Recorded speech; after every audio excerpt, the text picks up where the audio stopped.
गांधी की करें तो राहुल गांधी हर बार ऐसा बयान देते हैं कि वो खुद ही फंस जाते हैं उन बयानों में।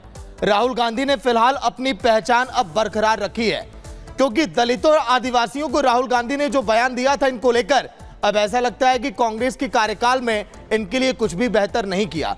हालांकि राहुल गांधी का बयान तो बीजेपी के लिए था, लेकिन अब ये इन्हीं की पार्टी के ऊपर आता हुआ दिखाई दे रहा है और कांग्रेस पार्टी ऐसा लग रहा है खुद ही अब सेल्फ गोल अप कर रही है। रिपोर्ट आप देखिए।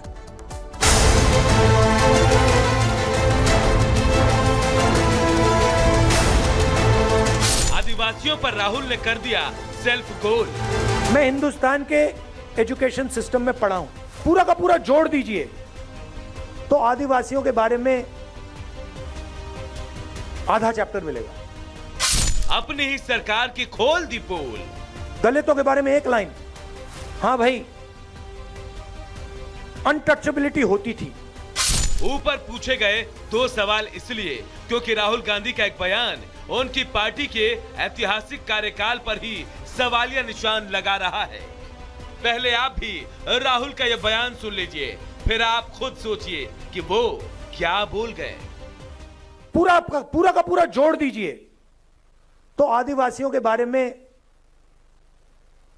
आधा चैप्टर मिलेगा। 10-15 लाइन मिलेंगी कि हां हिंदुस्तान में आदिवासी भी हैं, मगर इनकी हिस्ट्री क्या है, इनके जीने का तरीका क्या है, इनके सोचने का तरीका क्या है, इनकी साइंस क्या है, इनकी पॉलिटिक्स क्या है, उसके बारे में कुछ नहीं।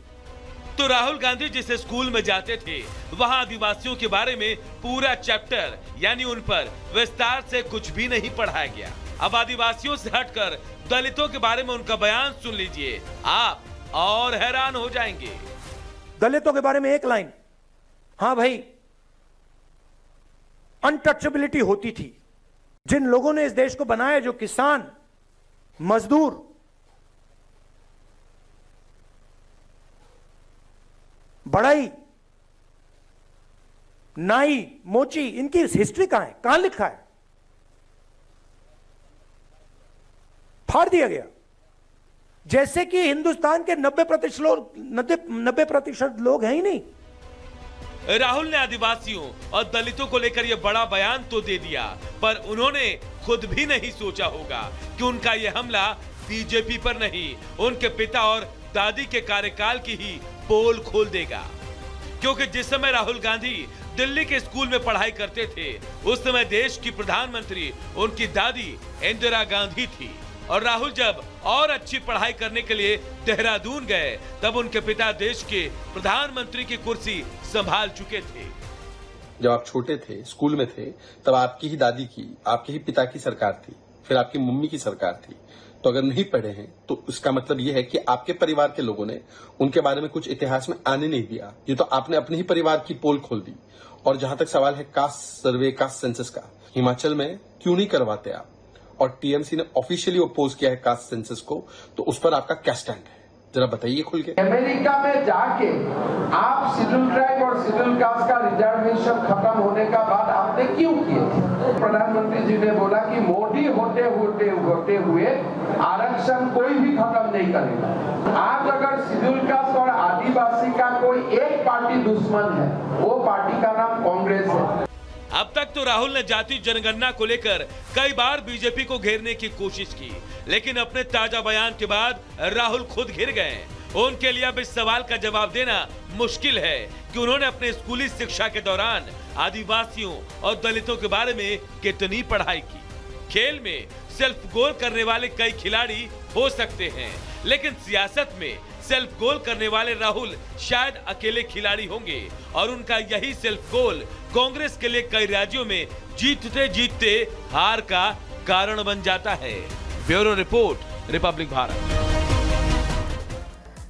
मैं जाति की राजनीति करता हूं, ये राहुल गांधी खुद कहते हैं, और राहुल गांधी को दलितों से लेकर के पिछड़ों तक ये अधूरा ज्ञान क्यों है आदिवासियों को लेकर के, आपको वो समझा देते हैं कि आखिरकार इसके पीछे की वजह क्या है। अधूरा ज्ञान इसलिए क्योंकि उनकी जो प्रारंभिक शिक्षा है 1981 से पहले वो सेंट कोलंबा स्कूल नई दिल्ली में होती है, कोई जानकारी नहीं मिलती। और उस वक्त किसका कार्यकाल होता है? प्रधानमंत्री इंदिरा गांधी का कार्यकाल होता है, कांग्रेस की सरकार होती है। उसके बाद 1981 से अगर हम बात करें तो 1983 तक दून स्कूल देहरादून में जाकर के पढ़ते, बहुत अच्छा स्कूल है, लेकिन आदिवासियों के बारे में वहां पर भी जाकर के उन्होंने कुछ सीखा नहीं।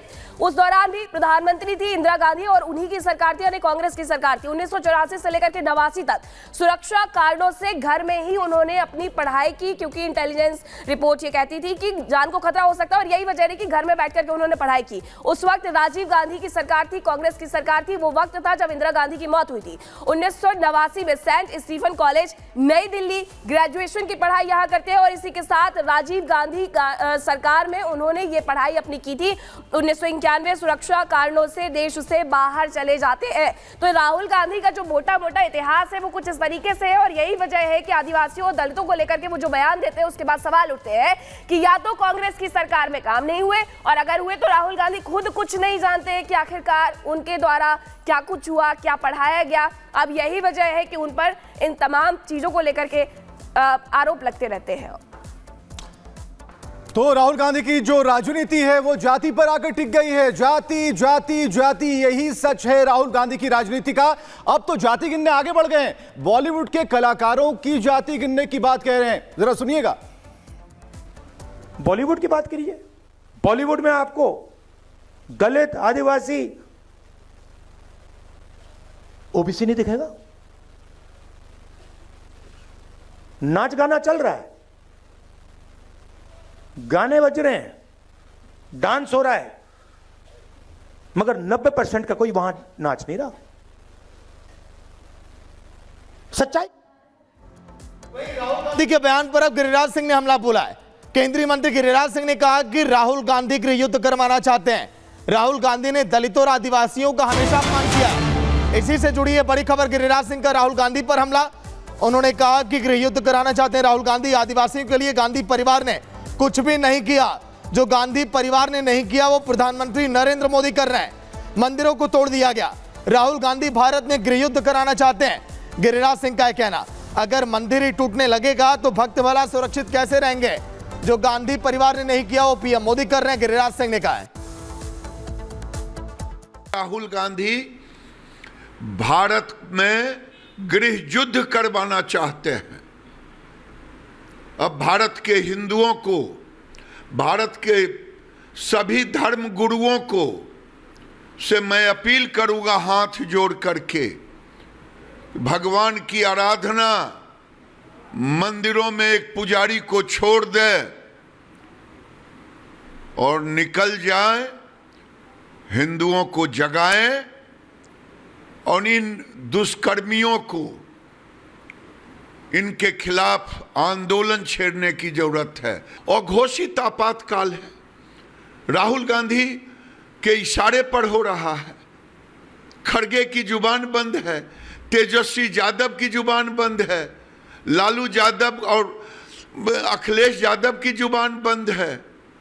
ये बंगाल के रास्ते पर चले हैं, अब तेलंगाना को भी बांग्लादेश बनाने के लिए।